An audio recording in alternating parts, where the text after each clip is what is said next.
Hello बच्चों, good morning, good afternoon. बच्चों, exam की तैयारी अब आपको काफ़ी सीरियसली कर लेना चाहिए। आज हम लोग चैप्टर, सबसे बड़ा चैप्टर और सबसे इम्पॉर्टेंट चैप्टर जो है लाइफ प्रोसेस के कुछ इम्पॉर्टेंट क्वेश्चंस जो है हम लोग जानना चाहेंगे। बच्चों, सबसे पहले तो इसमें इंट्रो हो जाए इसका, लाइफ प्रोसेसेस। जो बच्चे भूल गए हैं कि व्हाट इज लाइफ प्रोसेस, उनको बता दिया जाए कि ऐसे प्रोसेसेस जो हमारे लाइफ के लिए बहुत ज़रूरी है, जीवन के मेंटेनेंस के लिए ज़रूरी है, उसको हम लोग कहते हैं क्या चीज़?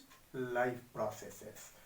Those life saving processes, those life saving processes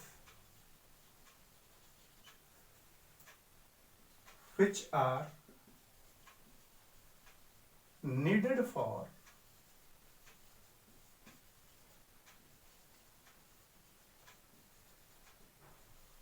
maintenance and survival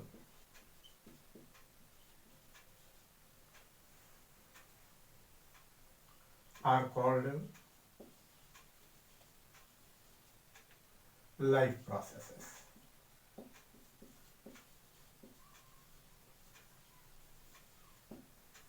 क्या देखे बच्चों आपने?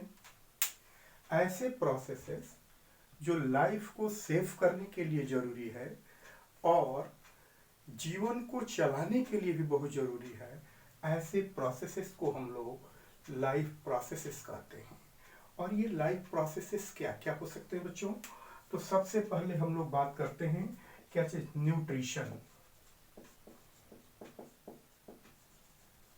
पहला प्रोसेस हम लोग क्या नाम लेंगे? न्यूट्रिशन। दूसरा respiration.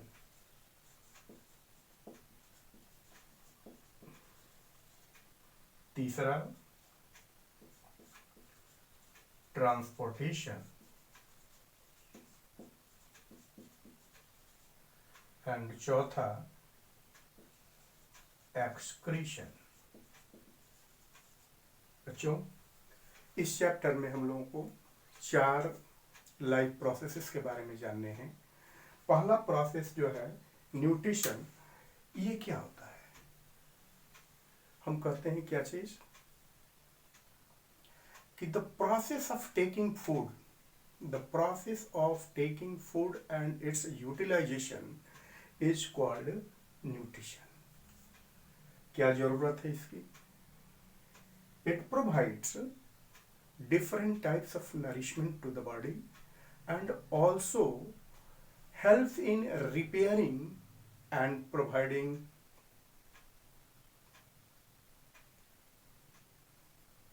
all essential substances which are needed for the better growth and development. So by the process of nutrition, the body gets different types of nutrients and get nutrients and utilize it.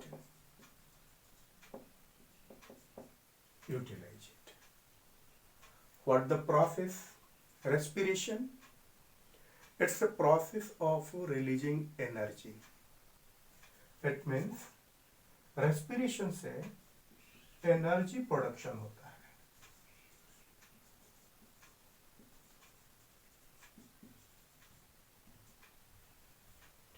Third, transportation.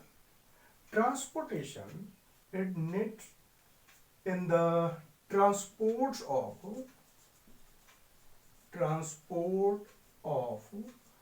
different types of materials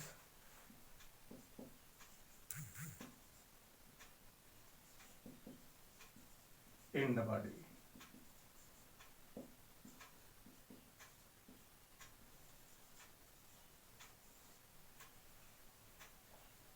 And excretion means, बच्चों, हमारा पूरा शरीर एक complex machine की तरह से है। इसमें कई सारे लगातार काम होते रहते हैं और इन लगातार काम होने के दौरान कुछ ऐसी चीज़ें प्रोड्यूस्ड होती हैं जो हमारे शरीर के लिए सूटेबल नहीं है, अर्थात वह वेस्टफुल है, वह पॉइजनस भी हो सकता है, वह फैटल भी हो सकता है। तो ऐसी चीज़ों को शरीर से बाहर निकाला जाता है। That is called as the excretion. That means removal of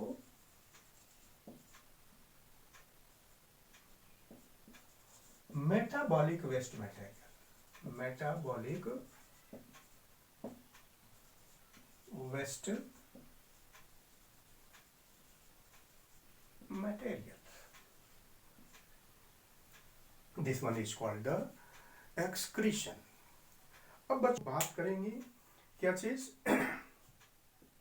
कि न्यूट्रिशन क्या होता है। न्यूट्रिशन क्या होता है, कितने तरह के न्यूट्रिशन हैं और इस न्यूट्रिशन का क्या क्या फायदा है, ये बातें हम लोग बात करेंगे।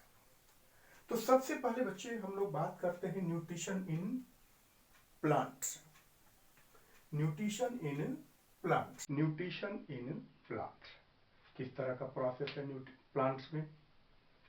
Nutrition autotrophic process of nutrition है बच्चों। Autotrophic nutrition. Autotrophic nutrition what does it mean. जैसा आप लगातार पिछले क्लासों से पढ़ते आ रहे हैं कि ऑटो मीन्स पट, सेल्फ न्यूट्रिशन। जो ऑर्गेनिज्म सेल्फ न्यूट्रिशन करना जानते हैं, what does it mean. It means कि ऐसा न्यूट्रिशन जिसमें कोई भी ऑर्गेनिज्म अपना नरिशमेंट खुद तैयार करता है। फिर से एक बार सुन लिया जाए, ऐसा न्यूट्रिशन जिसमें कि कोई ऑर्गेनिज्म अपने फूड का प्रिपरेशन एटमॉस्फेयर में अपने चारों तरफ में फ्रीली अवेलेबल रॉ मटेरियल्स के मदद से होता है। ऐसे न्यूट्रिशन को हम लोग ऑटोट्रॉपिक न्यूट्रिशन कहते हैं। Once again in English, a type of nutrition in which organisms prepare their food material with the help of raw materials freely available in the nature। तो बच्चों, ऐसा है ऑटोट्रॉपिक न्यूट्रिशन और ये प्लांट्स के द्वारा होता है, जिसमें प्लांट चूंकि सनलाइट के माध्यम से ऑटोट्रॉपिक न्यूट्रिशन करते हैं, तो प्लांट्स में न्यूट्रिशन फोटोसिंथेसिस के माध्यम से होता है। उस प्रोसेस का नाम जिसमें प्लांट्स अपना न्यूट्रिशन करते हैं, ऑटोट्रॉपिक न्यूट्रिशन करते हैं, वह क्या चीज है, फोटोसिंथेसिस है।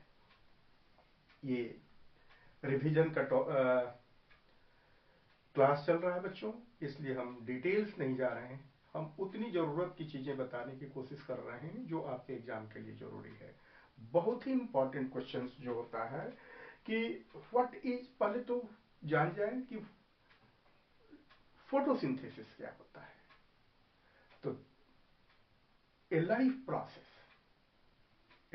Process in plants in which they prepare their food materials freely available in the nature। फिर से एक बात सुन लीजिए कि the type of nutrition in which plants prepare their food material with the help of substances freely available in the nature with the help of, फिर से एक बार, a type of nutrition in which plants prepare their food material with the help of freely available materials in the nature in the presence of sunlight and chlorophyll is called as the photosynthesis। एक बार फिर बता दिया जाए, a type of nutrition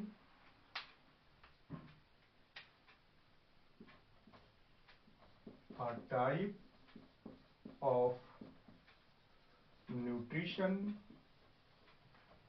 in which plant prepare their food with the help of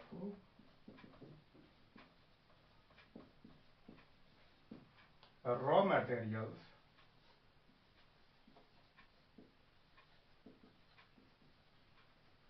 freely available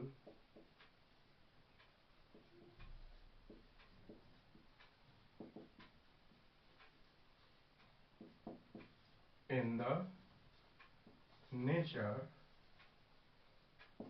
in the presence of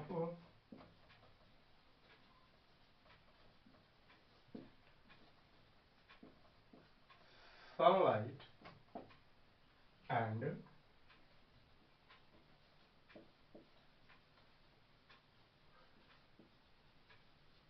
chlorophyll. जी हाँ बच्चों, ये रही फोटोसिंथेसिस की डेफिनेशन। इसका इक्वेशन हम लोग कैसे लिखते हैं?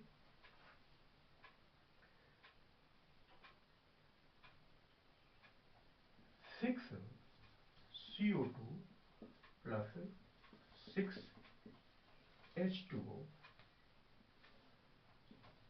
in the presence of sunlight and chlorophyll, they prepare C6H12O6 plus 6O2.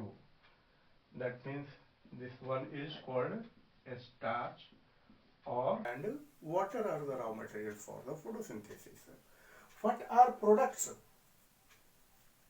The product is only the glucose, that is C6H12O6, and oxygen is the byproduct of the photosynthesis.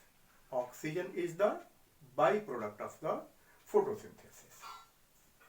Now, अब एक अगला next question होता है कि what are events of photosynthesis. बहुत important question बच्चों, what are events of photosynthesis. आज मैं आपको बताऊंगा, जो कि आप पाएंगे यहाँ। पहला क्या चीज है फोटोसिंथेसिस में, होता क्या चीज है? 3 इवेंट्स के अंतर्गत इसको एक्सप्लेन किया गया है। Absorption of sunlight by chlorophyll molecules. Yes, plants में क्लोरोफिल की क्या जरूरत होती है?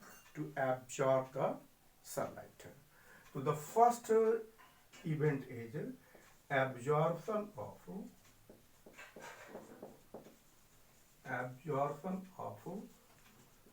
sunlight by chlorophyll molecules। Sunlight के द्वारा क्लोरोफिल मॉलिक्यूल्स की एब्जॉर्प्शन हो। अब क्या होगा? दूसरा इवेंट इस सनलाइट का क्या होगा? तो conversion of solar energy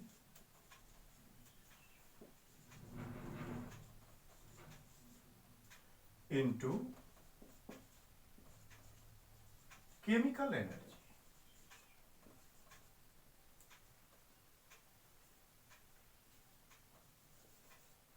into chemical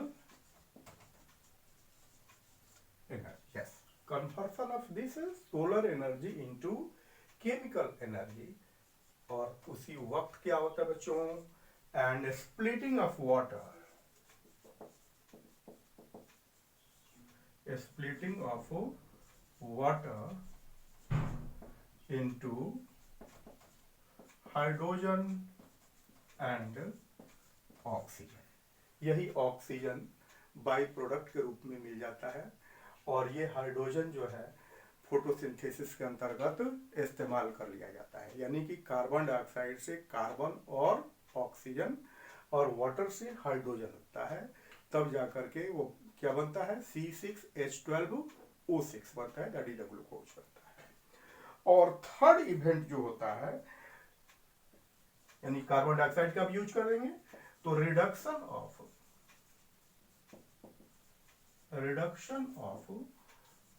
carbon dioxide into carbohydrate, वही जिसको आप C6H12O6 कहते हैं। तो ये बहुत ही इंपॉर्टेंट क्वेश्चन है बच्चों कि what are events of photosynthesis. अगर हम लोग इस प्रोसेस को और क्लासिफाई करें दूसरे रूप में, तो हम लोग इस प्रोसेस को कहते हैं light energy, sorry light reaction. ये फर्स्ट दो प्रोसेस को हम लोग कहते हैं लाइट रिएक्शन, और इस प्रोसेस को हम लोग कहते हैं डार्क रिएक्शन। क्यों? क्योंकि इसके लिए लाइट की जरूरत पड़ती है, इसमें लाइट की इन्वॉल्वमेंट होती है। But in third point there is no involvement of the light.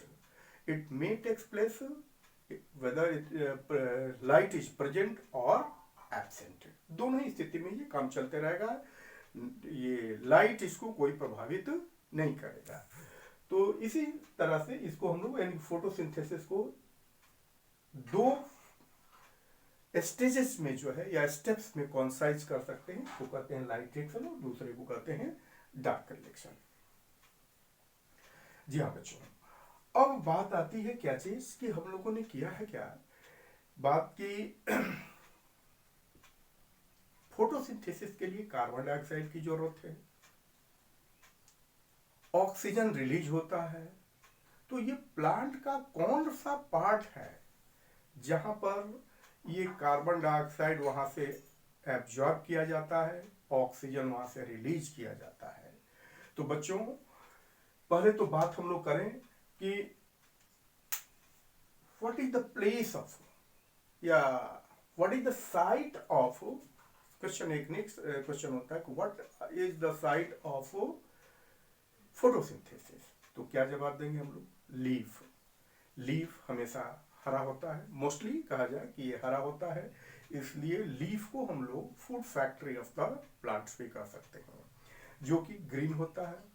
और इसी में आपको बता दिया जाए स्टोमाटा होते हैं, इन स्टोमाटा के माध्यम से वह कार्बन डाइऑक्साइड को एब्जॉर्ब करता है और ऑक्सीजन को हमारे एटमॉस्फेयर में रिलीज कर देता है। इस स्टोमाटा के माध्यम से वह एक्सेसिव वाटर को भी, यानी कि जिसको आप याद करिए उसको क्या कहते हैं, ट्रांसपिरेशन कहते हैं, ट्रांसपिरेशन भी होता है। तो यहाँ एक और क्वेश्चन होता है कि व्हाट इज स्टोमाटा।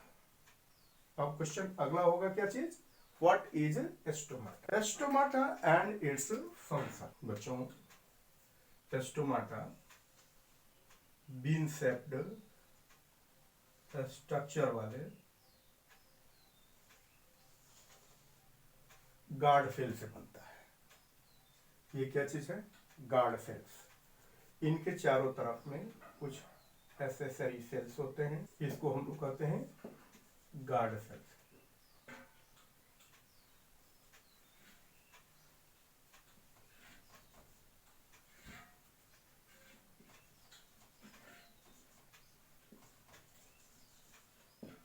इसको हम लोग स्टोमेटल एपर्चर कहते हैं या स्टोमेटल पोर भी कह सकते हैं, और ये एसिशरी सेल्स का क्या काम हमने बताया, absorption of carbon dioxide and release of excessive water and oxygen. अब एक अगला क्वेश्चन जो है कि रात में आपको मालूम होना चाहिए बच्चों, रात में ये स्टोमाटा बंद हो जाते हैं और दिन में ये ओपन होते हैं, खुल जाते हैं। यानी opening and closing of stomata. What does it mean? देखो भाई, दिन के समय में जब सनलाइट यानी कि सनलाइट के प्रेजेंस में इनको कार्बन डाइऑक्साइड को एब्जॉर्ब करना होता है, तो एस्टोमाटा ओपन हो जाता है। लेकिन फंडा क्या है, क्या प्रोसेस वहां पर? प्रोसेस ये है कि उसी समय जब वाटर एब्जॉर्ब होता है, ये गार्ड सेल्स में वाटर एब्जॉर्ब हो जाता है, तब ये गार्ड सेल्स फूल जाते हैं, यानी swelling of the guard cells causes the opening of the stomata. अर्थात during the day when photosynthesis takes place, when photosynthesis takes place, water constrict कर जाते हैं, और गार्ड सेल के कंस्ट्रिक्ट कर जाने से एस्टोमेटल पोर क्लोज हो जाता है। तो सिंपली जवाब हम लोग एक शब्दों में कैसे कर सकते हैं कि how opening and closing of stomata is controlled. तो हम लोग जवाब देंगे कि during day time when there is photosynthesis, there is movement of water inside the guard cells which causes its swelling and opening of the estomatal pore. While during the night, while at night, water moves from the guard cells to other cells, which causes its constriction that leads to the closing of estomatal pore. तो ये एक और दूसरा question हम लोगों को complete हो गया बच्चों। अब हम लोग और आगे बात करते हैं अगले सेशन में heterotrophic nutrition, that means nutrition in animals, mostly animal. तो ये अगले सेशन के लिए रहेगा, तब तक हम लोग थैंक यू बच्चों।